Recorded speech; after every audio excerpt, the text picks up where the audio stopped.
Les archives d'Afrique, Alain Foka. Bonjour et bienvenue à tous ceux qui nous rejoignent seulement maintenant dans la seconde partie de ce magazine consacré à l'histoire contemporaine de l'Afrique à travers ses grands hommes. Nul n'a le droit d'effacer une page de l'histoire d'un peuple, car un peuple sans histoire est un monde sans âme.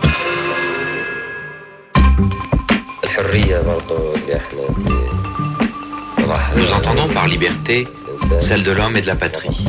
L'homme doit nécessairement se libérer des liens qui l'assujettissent.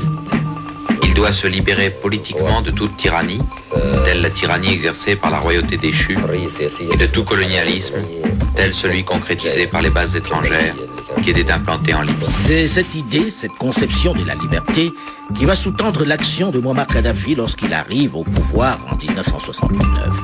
Après avoir expulsé les étrangers, remporté son bras de fer contre les grandes firmes pétrolières qui ont toutes été mises au pas, voyant leur contrat et digérant la nationalisation, après s'être équipés d'avions et de matériel moderne de guerre, les jeunes officiers de 24 à 31 ans qui ont pris en main les destinées de la Libye, qui rêvent d'une grande nation panarabe, veulent, en interne, dans leur pays, relancer l'économie en berne, mais également rétablir les valeurs morales.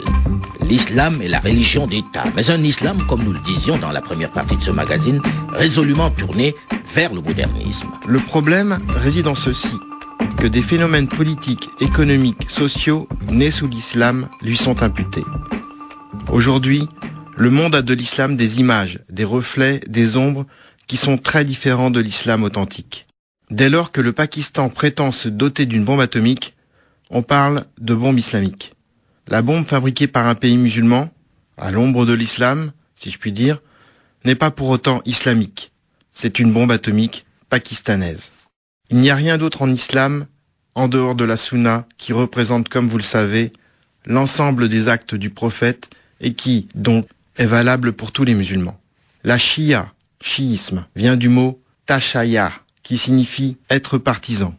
Il s'agit d'une question purement politique qui n'a rien à voir avec l'islam. L'islam, en vérité, n'est ici qu'un slogan. Ce qui se passe en terre d'islam, à l'ombre de l'islam, lui est abusivement imputé. Tout ce qu'on appelle législation, charia musulmane, patrimoine musulman, et même loi islamique, État, gouvernement islamique, sont autant d'expressions qui constituent à coup sûr des abus de langage et ne reflètent pas la vérité. Le Coran ne traite pas des gouvernants, ni du gouvernement. Il traite des rites, de l'organisation des rapports entre individus, de ce qui est licite et illicite, des idéaux, de la justice, comme d'ailleurs les autres livres saints. Il nous revient donc à nous, hommes, d'édifier sur terre une société civile avec des aspects politiques, militaires, économiques et sociaux. En définitive, l'islam, comme toute religion monothéiste, a d'autres préoccupations. Croire en Dieu et au jour du jugement. Faire le bien ici-bas pour mériter l'au-delà, etc. Libre ensuite aux hommes d'organiser leur société, de former les gouvernements, d'édifier des États, d'engager la guerre ou de conclure la paix. Ils doivent seulement éviter de provoquer la colère de Dieu par leurs actes. Cette conception de l'islam n'est pas vraiment du goût des oulémas, des chefs religieux, qui voient dans cette approche tomber leurs énormes pouvoirs. Mais Muammar Kadhafi n'en a cure, suite de notre série d'archives d'Afrique que nous lui consacrons. Allahu Akbar. Sami'a Allahu liman hamidah. Allahu Akbar. Assalamu alaikum wa rahmatullah. C'est le moment de lancer sa révolution. En hommage à son idole Nasser, il l'appelle la troisième théorie, en référence à la troisième théorie de Nasser inscrite dans la constitution égyptienne de 1962, mais jamais appliquée. Kadhafi parle de troisième théorie universelle en référence aussi au tiers-monde, une troisième voie entre le capitalisme et le communisme. Je pense que l'athéisme est une chose, le marxisme est autre chose, le communisme est une autre chose aussi, le socialisme une autre chose et le capitalisme autre chose aussi. L'athéisme est une ancienne école, une vieille école qui existe depuis que l'homme se trouve sur Terre. Peut-être que Marx est un des écoliers de l'école athée. Le communisme aussi. C'est une idée utopique qui caresse l'esprit de l'homme depuis longtemps. Marx lui-même était à un moment donné contre le communisme.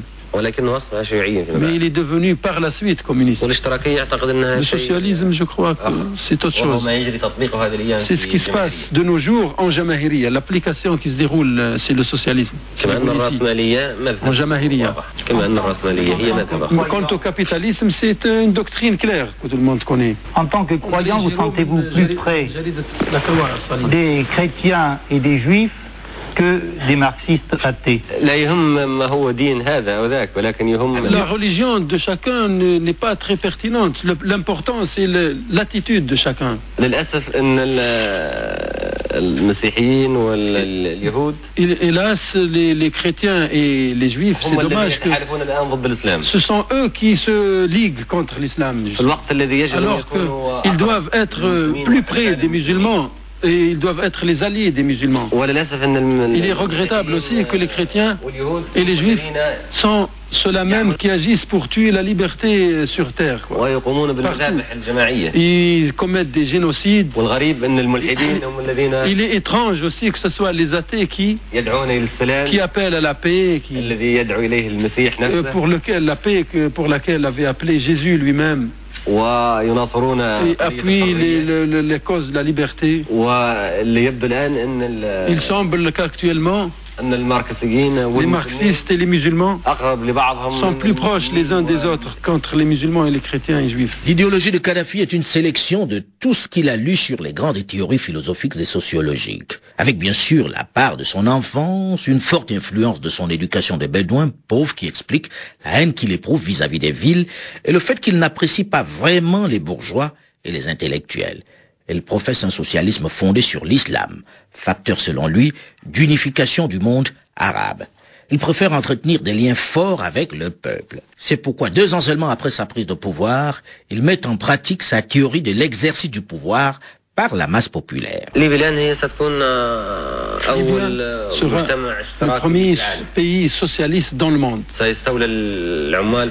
Les travailleurs bientôt prendront tous les lieux de la production et passeront de l'état de salarié à l'état d'associé. Et ce qu'on appelle le patronat va être définitivement liquidé. Et à tout jamais en Libye. La classe laborieuse sera libérée de la servitude du salariat d'une façon définitive. Ambitieux programme.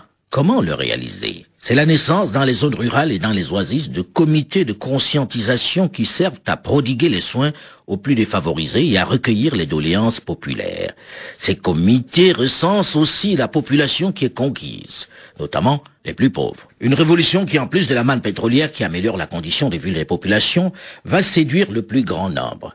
Il faut dire que le salaire moyen dépasse désormais largement celui des Maghrébins et des Subsahariens. Les produits de base sont subventionnés, les loyers bloqués, et la gratuité des services d'éducation et de santé instaurés pendant la monarchie consolidée. En cette fin d'année 1972, Mouammar Kadhafi est très aimé des Libyens.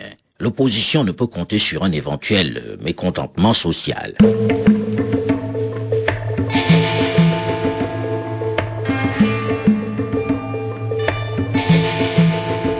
L'année 1973 qui démarre est celle de tous les grands changements, mais également des profonds bouleversements. La Libye est riche, mais elle importe beaucoup plus qu'elle ne produit. Il faut développer rapidement les industries, l'agriculture et les infrastructures. Ce sont là les grands chantiers de cette année qui commencent. Seulement, la Libye manque de cadres qualifiés pour les mettre en œuvre. Kadhafi est confronté à un autre défi qui n'avance pas, celui des fusions. L'Égypte de Sadat n'est plus emballée par l'idée de l'union totale prévue pour le 1er septembre. En visite au Caire, Kadhafi a même été ridiculisé dans un débat à la télévision par des intellectuels, des économistes et des diplomates sur les incohérences juridiques et économiques que présente cette fusion.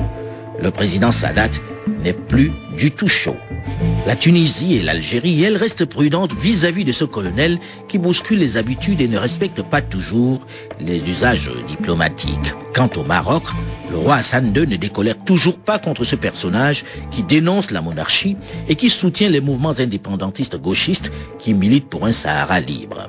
Face à tous ces échecs, et à la réalité qui lui saute aux yeux, tant en interne qu'en externe, le colonel décide de changer de cap. Le 15 avril 1973, dans un discours resté mémorable, prononcé à Zouara, une ville côtière à l'ouest de Tripoli, il annonce donc la 3e théorie universelle. Ces préceptes sont consignés dans un document de couleur verte baptisé le livre vert, référence au petit livre rouge de Mao Zedong. Ce discours de Zouara, dans lequel il remet le pouvoir aux masses, marque le virage dictatorial du régime. Il s'agit de se rapprocher de la population, de lui demander de s'auto-gérer via des comités locaux. Ce sont ces comités qui vont gérer la vie et les affaires locales. Le peuple doit ainsi se substituer aux partis, aux sectes, mais aussi aux tribus. Pour Muammar Kadhafi, les élections conduisent à un système dictatorial, parce que dans un scrutin, celui qui a remporté à 51% impose ses vues aux 49% qui ne l'ont pas choisi, qui au contraire leur a été imposé. Dans ce livre vert, il menace d'éliminer tout élément qui entraverait l'unité arabe. Les personnes faisant la propagande de la culture occidentale ou capitaliste subiront le même traitement.